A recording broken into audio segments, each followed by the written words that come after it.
রাধে রাধে ছোট ছোট ভাই বোনরা, আজকে যে ভিডিওটা করছি সেটাই তোমাদের দেখাবো কালকে হোলিতে যে আমি শপিং করতে গেছিলাম গোপু সোনার জন্য, সেখান থেকে কি কি জিনিস নিয়ে এসেছি। ভিডিওটা কিন্তু স্কিপ না করে পুরোটা দেখো। আর সবার আগে তোমাদেরকে একটা কোশ্চেনের উত্তর দেবো, সেটা হলো তোমরা অনেকেই আমাকে কমেন্টস করছো যে দিদি ভাই অনেকদিন হয়ে গেল তুমি লাইভ কেন করছো না। লাইভ করছি না তার কিছু কারণ আছে, সেগুলো হলো হচ্ছে তোমার এখন ভিডিওতে তো সেরকম ভিউজও আসছে না। এবার সবাইকে যখন আমি জানাবো যে রবিবার দিন লাইভ রাখছি বা অন্য কোনো ডেজে লাইভ রাখছি, সেটা সবার কাছে পৌঁছবে না, তো সবাই তো জয়েনও করতে পারবে না। এর জন্য আমি এখন লাইভটা কদিন করছি না। আবার যখন ভিডিওতে ঠিক রিচ আসবে বা ভিউজ যাবে তখনই তোমাদের সাথে আবার লাইভে কথা হবে। তো এখন যে জিনিসগুলো তোমাদের দেখাবো, সামনেই আসছে হোলি, আর একটা দিন পরেই শুক্রবার হচ্ছে আমাদের দোলযাত্রা, যেটা হচ্ছে শ্রীকৃষ্ণ আর রাধারানীর সব থেকে বড় উৎসব আর আমাদের বসন্ত উৎসব।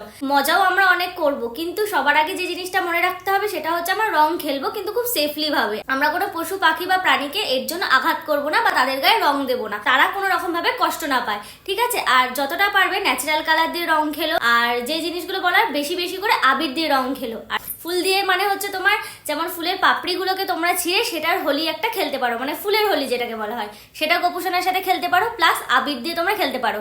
আর যেটা সব থেকে বেশি জিনিস মনে রাখা সেটা হচ্ছে গোপু সোনার চোখে যেন কোনোভাবে রং না লাগে। তো সেইভাবে তোমরা গোপু সোনার চোখ বাঁচিয়ে, নিজেদের চোখ বাঁচিয়ে ভালোভাবে খুব মজাদারভাবে হোলিটাকে উপভোগ করুন। অনেক ইউনিক ইউনিক জিনিস কিন্তু নিয়ে এসছে, আমি প্রথমে বিশ্বাস করতে পারিনি যে এরকম এরকম জিনিসও নাকি এখন মার্কেটে অ্যাভেলেবেল হয়ে গেছে। তো আমাদের গোপু সোনারা তো খুবই পুচকি পুচকি আমাদের বাড়িতে বিরাজমান, সেই কথা চিন্তা করে গোপু সোনার জন্য ছোট ছোট বালতি, পিচকিরি সবকিছুই নিয়ে এসেছি, সাথে রঙও নিয়ে এসেছি। তো চলো তোমাদেরকে সেগুলো দেখাই এক এক করে। এটা হচ্ছে আমাদের রঙের উৎসব বা হোলির উৎসব। তার সবার প্রথমে আমি তোমাদের দেখাচ্ছি যে রংটা আমি নিয়ে এসেছি।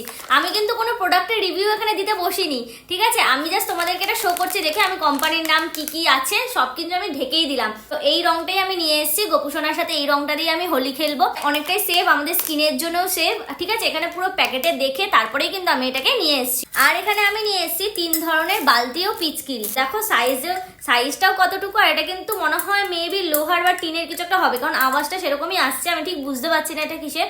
তো এইটা হচ্ছে আমার বড় গোপু সোনার জন্য, আর সাথে সাথে এটা হচ্ছে আমার বড় গোপু সোনার পিচকিরি। এছাড়াও রয়েছে যে দুটো পিচকিরি, সেগুলো হচ্ছে একদম ছোট ছোট। দেখো এটার মধ্যেও কিন্তু বালতি সেট করা রয়েছে। এগুলো দেখলাম এবছর একটু নতুন কালেকশন দেখতে পেয়েছি। এই দেখো একদম পুচকি বালতি আর একদম ছোট পিচকিরি। একটা হচ্ছে রাধারানীর জন্য আর একটা হচ্ছে আমার গোপু সোনাদের জন্য। গোপু সোনাদের জন্য একটা বালতি আর পিচকিরি নিয়েছি, আর বড় গোপু সোনার জন্য ওর সাইজ অনুযায়ী পারফেক্টলি ভাবে যেটা সেট হয় সেটা একটা নিয়েছি, আর এটা হচ্ছে আমার মিস রাধারানীর জন্য, ঠিক আছে? এই ছিল আমার ছোট্ট একটা শপিং। জামা কাপড় সেরকম কিছু এখনো পর্যন্ত নিইনি, হয়তো কালকের মধ্যে একটা ড্রেস রাধারানী গোপু সোনাদের সবকিছু কিনে দেওয়ার চেষ্টা করছি। তো এই ছিল আমার ছোট্ট শপিং। তা তোমাদের কি কি শপিং করলে তোমরা